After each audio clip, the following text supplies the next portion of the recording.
The Amazing Digital Circus is a series that needs no introduction. Unless you're like my coworkers who have never even heard of Hazbin Hotel before. Seriously, if it isn't being pushed by A-list Hollywood culture or is recommended on Tubi, most of the IRL people in my life have no idea it even exists. But if you clicked on this video, chances are I don't need to explain TADC to you. I almost called it TABC because that was a license and training exam I had to take every 2 years just to keep my last job. Hi, I'm Steve, and I'm about to take you on my magical journey discovering one of my recent hyperfixations. In this video series, I will be giving my reactionary commentary on each episode of the Amazing Digital Circus, starting with episode 1, the pilot episode. So, before dues are in any way furthered, grab a drink, make yourselves uncomfortable while we strap a plastic brick to our eyes and enter this immersive digital hellscape world Glitch Productions has presented for our tiny little hearts and attention spans. Art thou ready?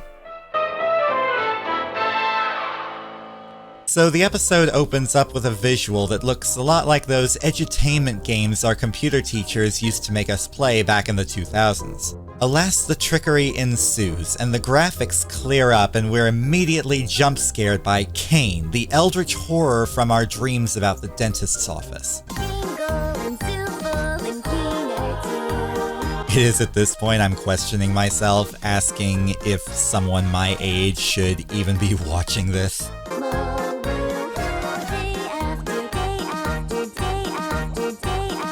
'Twas here that I was reminded that this is a psychological horror series, so it's fine.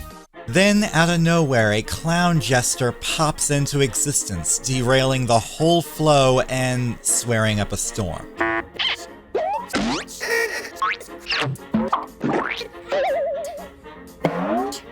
You know she threw in a hard R here just to make sure.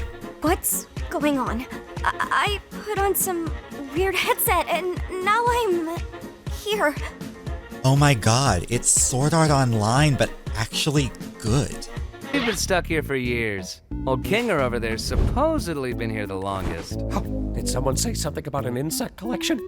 Little did I know how much serotonin this character would inject into my little gray cells in a single episode. They broke my comedy mask. So, Kane, we having a new adventure today for the newbie or what? Okay, I think we got a pretty good idea what this character's deal is. I'd like to give our brand new member a tour of the circus grounds first. At this point, Kane treats us to a tour of the circus. And here we have the grounds! Drown yourself in the digital lake or engage in ridery at the digital carnival! I'm sorry, do what with myself at the digital lake? Excuse you, Dick Cheney is the only person who has permission to do that to me. And he's dead, so that's a hard pass from me, dude. Is that all there is? Of course not! This is the Void! This is honestly the coolest Void depiction I've ever seen in any media, even better than Code Lyoko, and I don't hand that praise out to just anyone. Bonus features of the circus include, but not limited to, a horny moon and an exit door. Wait, the exit is just, like, right there?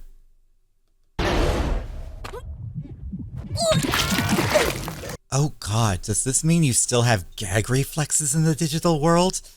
I mean, wow. Does this mean you still have gag reflexes in the digital world? Whoa! Clean up on aisle U! I'm on it, boss! Ow.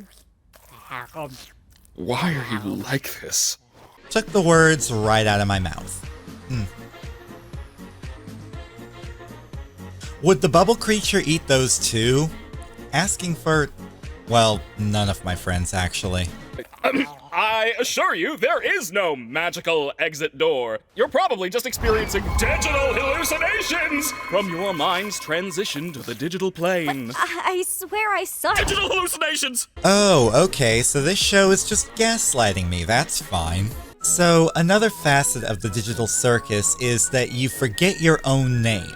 You have to choose one, like... What do you think of... I don't... You're right, terrible. Let's try that again. What do you think of Pomni? Sure. And now our protagonist has a name. That'll make these videos significantly easier. But you think you can just chill and veg out in this world? Wrong. Do you like adventure, activity, wonder, danger, horror, pain, suffering, pain, death, disease, death, angel food cake? Ow! You parasite! Yes, there are daily activities this ringmaster comes up with for sheer entertainment, like... Gather the gloinks!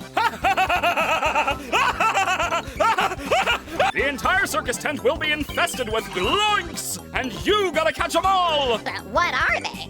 I'm glad you asked, Bubble. They're small. And what do they do? They... How do they... Boy, I wish I could do that to shut some people the f*** up. Oh I forgot I can't swear here. Gloinks are small, mischievous critters that steal anything and everything they run into. Why do these humanoid hash browns do this? How do you stop them? That's for you to find out! Imagine Katamari Damacy, but mindless, and you have to collect them. That's basically what this is. If anyone needs me, then f off. Oh god, oh Jesus! Did they just rip her apart? Thus, the gang decides to split into two teams. 3 of them are going to look for their clown friend, while the other 2 work on rescuing their Picasso friend who got torn apart. They're the 2 most mentally stable and capable characters to be paired together. Oh my dog, is he tweaking? Now we get a tour of the dormitory hallway, and what in the Danganronpa is going on here? Wait, is that a queen piece? The saying is slay queen, not get slayed queen. Amateurs, am I right? I give full permission for Kinger fans to virtually slap me for that. Good God, that came out of nowhere. After a healthy serving of exposition, we get this interaction. By the way, I may have left something in your room today, so let me know if you find it. You're not afraid of centipedes, are you? Jax! That's literally my only fear. Why would you do this? What? It could be a completely unrelated question. You'll never know until it's too late. Girls, trust me, I swear I can fix him. Damn it, Glitch, we've already lost so many to the Tumblr sexy man epidemic, and this rabbit is just a super spreader. After that masterclass in bullying, we finally meet the much talked about Kaufmo, and he looks like this. Yeah, apparently this glow-up transformation is called abstraction. Good news for people with colorophobia. Bad news for people who hate eye horror. Hey, that's no way to treat a lady. Physical contact with this creature causes damage to your digital avatar and makes you glitch out, like this. Help me out here! Oh, and it's contagious. Lovely. Jax meets up with Kinger and Gangle to not tell them about the imminent threat of a rampaging cluster of gay RGB eyeballs, and instead throws them down a mysterious hole, which lands them right in front of this episode's final boss. An insect collection? I think it's a nest. Hello? It's been decided, this is my favorite character hands down. Pomni is tasked with finding Kane to help Ragatha while her eyes play pong with her nose. But Kane is nowhere to be found. If I had a nickel for every time this happened to Pomni in the show, I'd have 2 nickels. Which isn't a lot, but it's weird it happened twice, right? Meanwhile, we find out this giant shiny slug creature is actually called the Gloink Queen. You know, you could have asked for my consent before forcing me to see something so completely and utterly disgusting. Okay, gotta give it to him, that was actually pretty good. And hey, Zubal's down here too. Kinger agrees to at least grab Zubal's head, but... Gotcha! Oh. Hey! Kinger, you mother... Pomni's still on the run from the abstracted Kaufmo until she finds the mysterious exit door, only to end up playing the Stanley Parable. And as abstracted Kaufmo slams one of the Gloinks, the floor gives way underneath, and he lands on top of the Gloink Queen and gets freaky with her. By which I mean he just beats her mercilessly, forcing the Gloink Queen to spit Zubal out. This reveals that the Gloink Queen doesn't swallow. No further comment on that. Oh, thank God you're okay. You didn't experience a game show in there, did you? What are you talking about? What kind of game shows would happen inside of a giant gloink slug? Would they be the kind our president hosted, or like the really cool ones put on by Jane Lynch?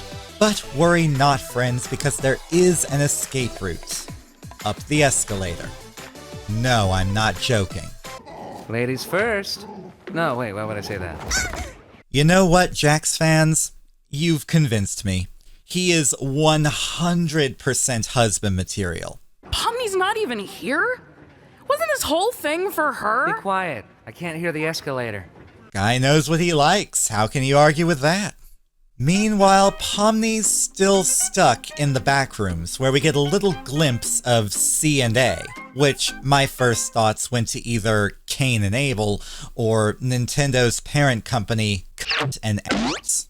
Either way, the final door led Pomni out into the void. Cut to a rather calm scene of Cain just having a casual lunch with his chain chomp bubble friend, where he gets a notification on his Wacky Watch, which you can order for yourself for just $19.95, but only if you place your order 2 years ago. This isn't Wingding's font, by the way. I checked. It's just nonsense symbols. Nothing to decode here. There is no war in Ba Sing Se. Cain rescues Pomni from the void, brings her back to the circus, stows Kaufmo in the cellar, and fixes up Ragatha. After which the entire crew is treated to a digital feast that was definitely crafted by capable soapy hands. Made with all the love I'm legally allowed to give. After some very telling zoom-out shots, the credits roll and nobody goes home happy. The end. Now, obviously, I did not see this when it first came out. I actually watched this, I think, a couple of days after the second episode came out, and that was because I saw Jack's music video featuring some of the scenes from the show, and I was curious as to how messed up it was, and I'm very happy to say I was not disappointed. If you got a good chuckle out of this video, please like, subscribe, and share with your friends who enjoy some snarky humor. Thank you guys so much for hanging out with me today and for watching, and don't forget to